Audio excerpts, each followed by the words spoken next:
Gente linda do Dani, a paz. Eu não sei se vocês sabem, mas antes de mim, a minha mãe teve um outro filho, né? Eu sou mais velho de 2 irmãs, mas antes de mim teve um outro, chamava Jorge Luiz. Só que essa criança, com 3 anos de idade, ele andando de velotrolzinho pela casa, ele caiu na piscina e morreu afogado. Aprove a Deus levá-lo.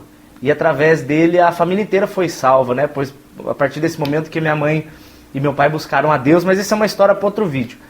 O que eu quero focar hoje é uma dúvida que me acompanhou por muitos anos. O que será que aconteceu com ele?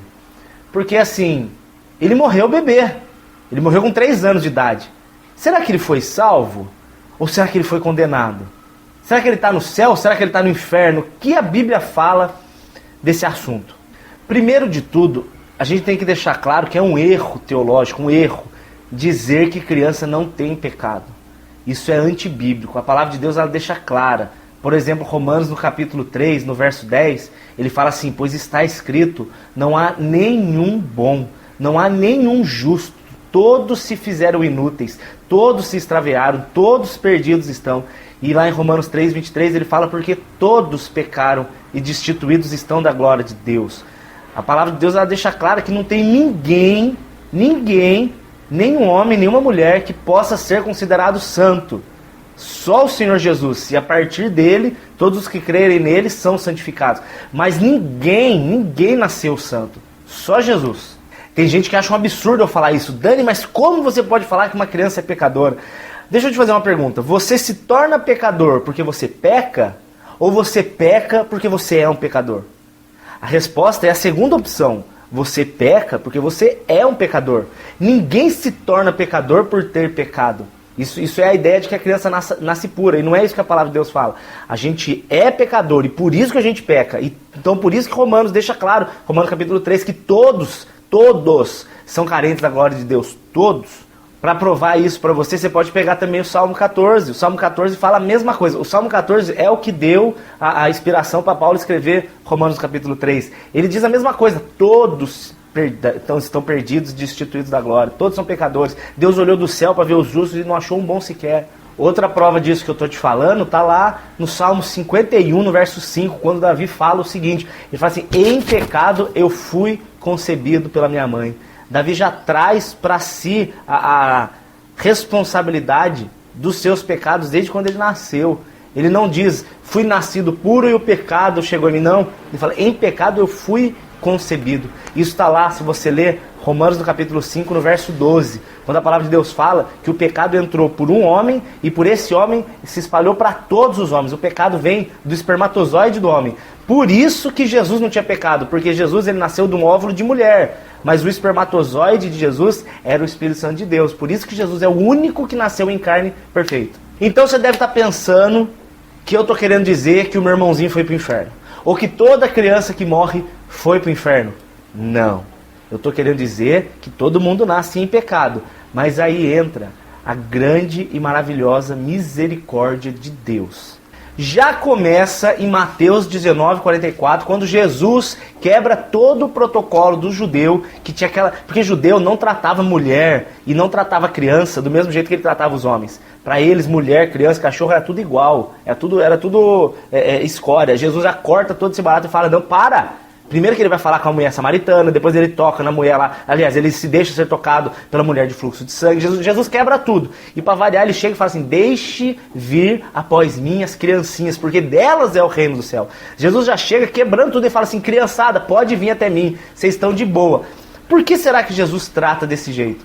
Eu amo o texto de Atos capítulo 17, no verso 30. Quando a palavra de Deus fala que Deus, não levando em conta o tempo da ignorância, quer que todos os homens se convertam e se arrependam. Deus não levando em conta o tempo da ignorância. Deus não leva em conta o tempo da ignorância. Qual é a capacidade de arrependimento e de noção do pecado que uma criança tem? Nenhuma. Eu creio que Deus, por não imputar nelas o pecado, Deus perdoa devido à ignorância e à incapacidade que elas têm de admitir o pecado. Diferente da condenação que você vê em João capítulo 3. Quando Jesus fala em João 3,16, que Deus amou o mundo de tal maneira, que vocês conhecem esse texto, ele vira e fala assim: e a condenação é esta: a luz veio ao mundo e os homens preferiram as trevas porque as suas obras eram más. A condenação está em rejeitar Jesus. Qual é a capacidade que uma criança tem de se arrepender do que ela fez, de ter a noção do pecado que ela fez? Eu creio num Deus que não leva isso em conta. E eu vou te dar mais uma prova. 2 Samuel 12, no verso 22 e 23.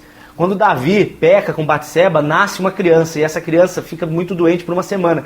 Davi fica chorando, jejuando uma semana, e a criança morre. O que ele fala para os servos dele? Ele chega para os servos e fala assim: gente, é o seguinte, não adianta eu ficar chorando mais, eu vou tomar um banho, vou comer, vou me alegrar, porque essa criança não vem até mim, mas eu vou me encontrar com ela.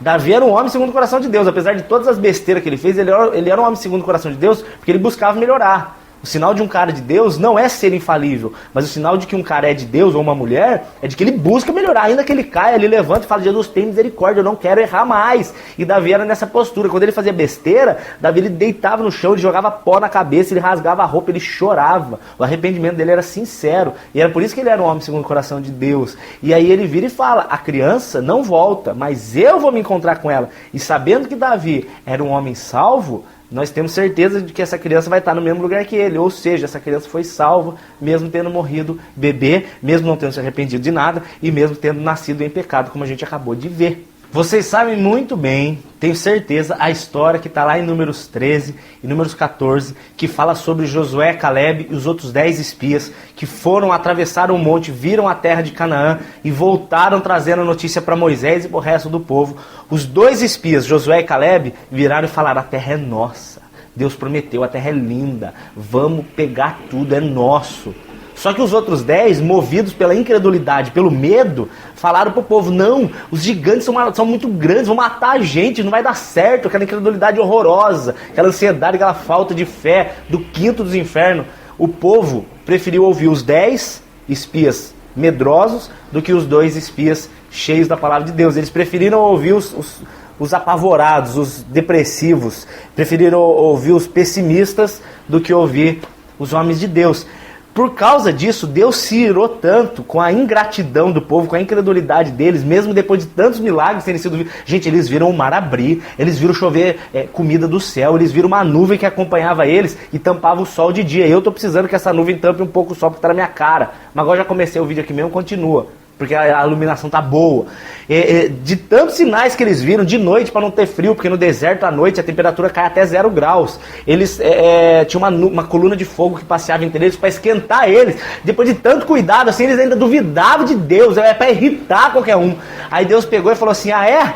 Vocês vão duvidar? Então é o seguinte, de castigo nenhum, vocês vão ver isso, tá lá, Números, capítulo 14, lá a partir do verso 29 e 30, pode olhar lá que eu não estou mentindo. Deus vira e fala assim: por causa da incredulidade de vocês, todos os maiores de 20 anos de idade não entrarão na terra prometida, só entrará os menores de 20 anos de idade e Josué e Caleb e a família deles.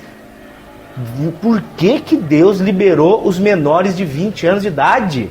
É porque os menores de 20 anos de idade, Deus não considerou que eles tinham capacidade argumentativa ou decisiva. Eles não tinham uma capacidade mental de definir o que era certo e o que é errado. Isso, eu creio que isso envolve até pessoas com deficiência mental. Se elas morrerem, eu creio que estão salvas. Eu, Dani, creio. E se eu estiver errado, que o Senhor me repreenda e me ensine. Mas eu creio, estou te dando base bíblica para mostrar que tanto criança quanto pessoa incapaz mentalmente de responder por si mesma está salva, porque Deus não leva em conta o tempo da ignorância. Ah, Dani, mas será que hoje ainda é 20 anos de idade? Eu creio que não, tá? Eu creio que não existe a idade de 20 anos. Hoje uma criança de 20 anos de idade tem uma quantidade de informação maior do que todo esse povo de Israel tinha, de conhecimento de pecado, de conhecimento de higiene, de conhecimento de ciências, enfim, de tudo.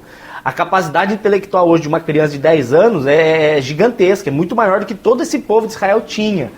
Não estou falando que os 20 anos de idade é a base, mas eu estou falando que tem sim um limite, onde a partir desse limite Deus começa a considerar a pessoa como responsável pelo seu pecado. E é por isso que eu creio que criança que morre está salva pela misericórdia de Deus.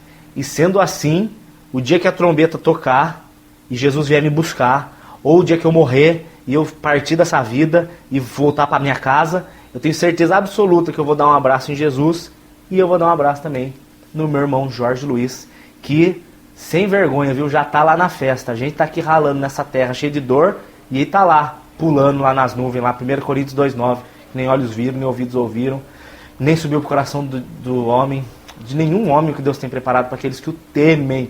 Ele tá lá comendo Doritos e Coca-Cola, trincando o abdômen, e eu tô aqui balofo fazendo academia para emagrecer. Então é isso, gente. Deixa que Deus é o juiz. Para de querer mandar as pessoas pro céu e pro inferno. Você não é ninguém para fazer isso. É Deus que decide. Ele é lindo, ele é maravilhoso e cuide da tua salvação. E tá na hora de você levar Jesus a sério, hein? Eu sou Daniel Saad. Um beijo, Deus te ama de verdade. E se eu morrer até a eternidade, é nóis. Fica aí com a paz de Jesus Cristo, que abençoa o campo e a cidade. Rimou.